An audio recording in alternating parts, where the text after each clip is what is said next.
Olá a todos, e o assunto deste presente vídeo é comentar, debater e dialogar um pouco sobre as minas de ouro na cidade de Ipu, no Ceará. Bom, a título de formalidades é muito importante a gente já iniciar com um breve histórico sobre a cidade e se debruçando aos poucos sobre o que se trata o tema. Bom, Ipu é uma cidade que fica situada na região noroeste do estado do Ceará, O seu nome Ipu é de origem tupi, que significa queda d'água.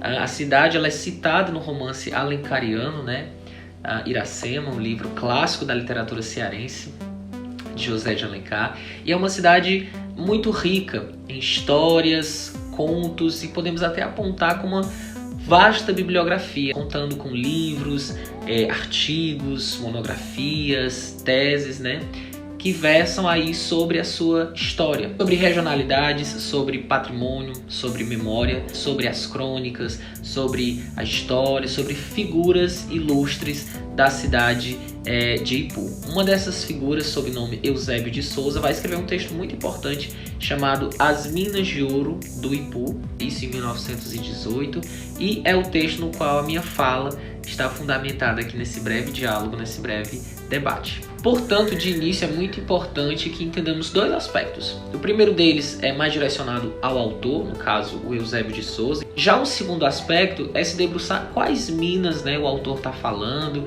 qual a relação que isso tem, qual a importância disso e de fato entender o processo histórico, as figuras históricas presentes nessa narrativa. Portanto, nosso questionamento inicial é sobre a vida do autor, Quem que é o Eusébio de Souza? Dentre muitas outras coisas, Eusébio de Souza era jornalista, historiador, teatrólogo, poeta e jurista, e também nordestino, Ele nasce em Recife, em Pernambuco, mas ele passa a maior parte da sua vida no Ceará. Ele chega inclusive a falecer em Fortaleza.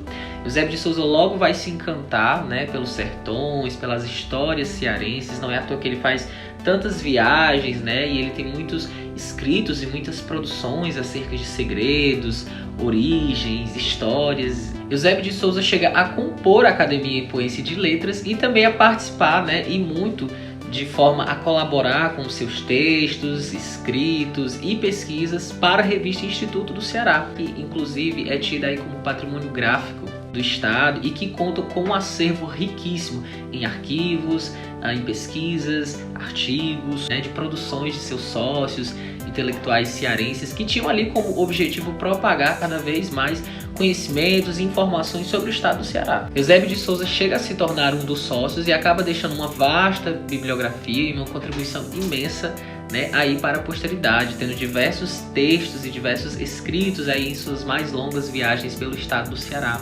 Uma delas, inclusive, é As Minas de Ouro do Ipu. É muito importante a gente se atentar para a forma como o Eusébio vai trazer diversos documentos, relatos, escritos. Isso porque nas palavras do autor ele chega a descrever a cidade de Ipu como a terra prometida, digamos assim, a canaense aí dos cearenses. Ele chega a falar sobre a formação geológica do solo, os tipos de minérios encontrados, informações e opiniões de geólogos, e a forma também como isso não é tão abordado, não é tão estudado. Claro que a gente está falando de 1918, um texto aí do século passado, que já descreve, já estuda sobre um período cada vez mais remoto da história nacional, mas que em aspectos e estudos geográficos talvez o Ipu tenha se destacado, em outros estudos, mas que de fato, até mesmo na atualidade, um estudo mais historiográfico tende a não abordar tanto sobre as jazidas, sobre a mineralogia, Com isso, ele chega a especificar duas minas de ouro. A primeira delas seria a mina de ouro do Juré e a segunda a mina de ouro de Bom Jesus. A mina de ouro do Juré, tendo aí esse nome, por estar situada próxima a um riacho do mesmo nome, Riacho Juré, mais ou menos 26 quilômetros da cidade, com três personagens, com três figuras históricas muito importantes. O primeiro deles sendo João da Silva Feijó, naturalista, especialista na área de mineralogia e um soldado português. O segundo, Tomás Popeu, que era engenheiro, intelectual, escritor e um barão alemão, contratado pela coroa para explorar o nível aí potencial das minas e das jazidas. E aqui vai uma característica muito importante que inclusive é comentado pelo autor, quando ele vai falar ali sobre as costaneiras, né, da Serra Grande, onde ele vai falar onde se é encontrado mais ou menos o ouro, né? É geralmente encontrado mais no que a gente fala como ouro de aluvião. E a mina do ouro do Juré, né, faz parte aí dessa certa abundância que tem nessas características de regiões vizinhas a Ibiapaba e a outros territórios, né, por se tratar aí de um riacho. E aí o autor ele dá exemplos, né, como Tiramubim, Jaguaribe, Acaraú, Cabaceiras do Juré, e também a forma como esses três personagens, né, centrais e os seus esforços aí na exploração de minérios são tão potentes. Em relação ao Ipu, toda a exploração e aí o processo de exploração sobre a mina do ouro do Juré chega a ser paralisado. Isso, né, de acordo com os relatos oficiais, né, e a historiografia, apontam para a paralisação de água, que a gente sabe que é muito importante aí no processo de exploração de minérios. No entanto, há uma outra vertente que fala sobre a paralisação do porquê não houve tantos esforços ou tantos trabalhos sobre essa jazida. Um dos auxiliares de Feijó, no caso o capitão Diego Salles, teria sido assassinado por um escravo, né, ali no processo mesmo de exploração da jazida.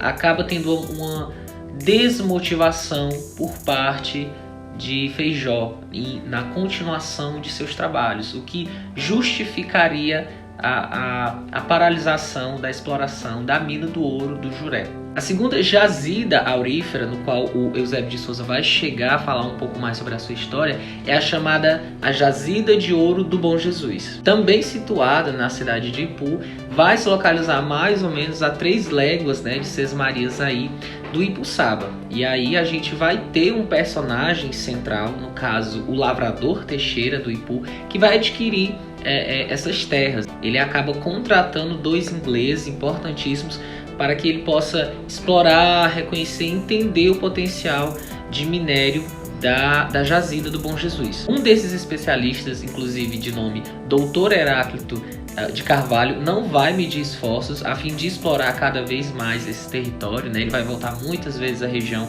para estudos e exploração. O lugar, o território, né, ficava à margem esquerda de um pequeno arroio na cidade, né, no qual os habitantes vão popularmente chamar de Grota da Mina. No entanto, essa mina e esse território já haviam sido encontrados bem antes, né, por um preto velho africano vindo de Minas Gerais, né, no qual ele vai encontrar o território, o minério, e vai fazer fortuna em cima disso, né, dado toda a sua experiência que ele acaba adquirindo em Minas Gerais como faiscador. Vai fazer com que esse preto velho faça presentes a pessoas influentes da cidade. Só após o falecimento desse preto velho é que o lavrador Teixeira vai conseguir adquirir, né, e comprar esse território e essa mina aí do Bom Jesus. No entanto, versa aí uma outra história acerca dessa mina muito interessante a respeito do Dr. Heráclito, que era bem próximo do Teixeira e que fazia explorações à mina, né? Que segundo a própria historiografia vai contar que em suas explorações, a fim de confirmar suas pesquisas, seus estudos, ele vai receber um feedback não tão positivo, né? De acordo com o que ele esperava sobre a jazida, né? O que vai adoecer muito ele acaba sendo internado, volta para a exploração e acaba sofrendo aí de doenças mentais, né? Em busca desse tesouro, em busca do Eldorado, né? Como a gente costuma falar, que para ele foi um resultado muito frustrado, né? Então a gente tem uma outra vertente ainda sobre a mina do Bom Jesus, que não trouxe resultados positivos para esse engenheiro, né?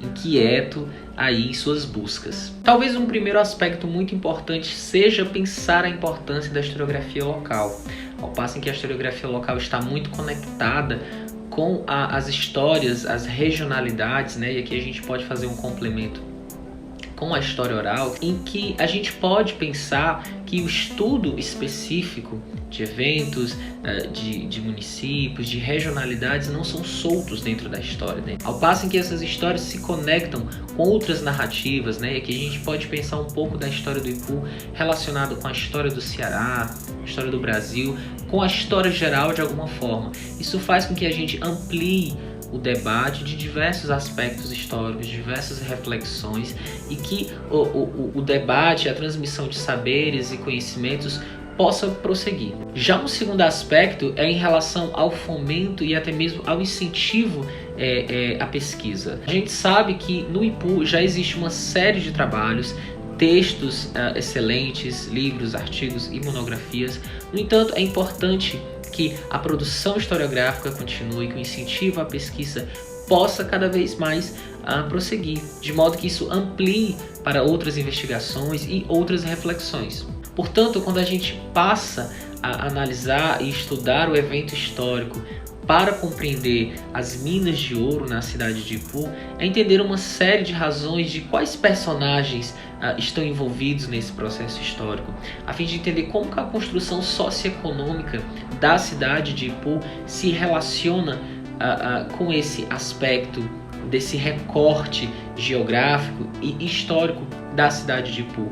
Compreender quais as motivações em determinados personagens históricos movimentam a formação de uma gente ipuense. Então aqui a gente falou de proprietários e de lavradores, de figuras ilustres da cidade, escravos que lutavam, ali dentro do processo de exploração das minas. Isso também faz parte não só de uma transmissão de saberes, de uma repetição cronológica de fatos, mas também de uma compreensão até mesmo da formação da gente ipuense dentro desse aspecto histórico. E isso é de suma importância.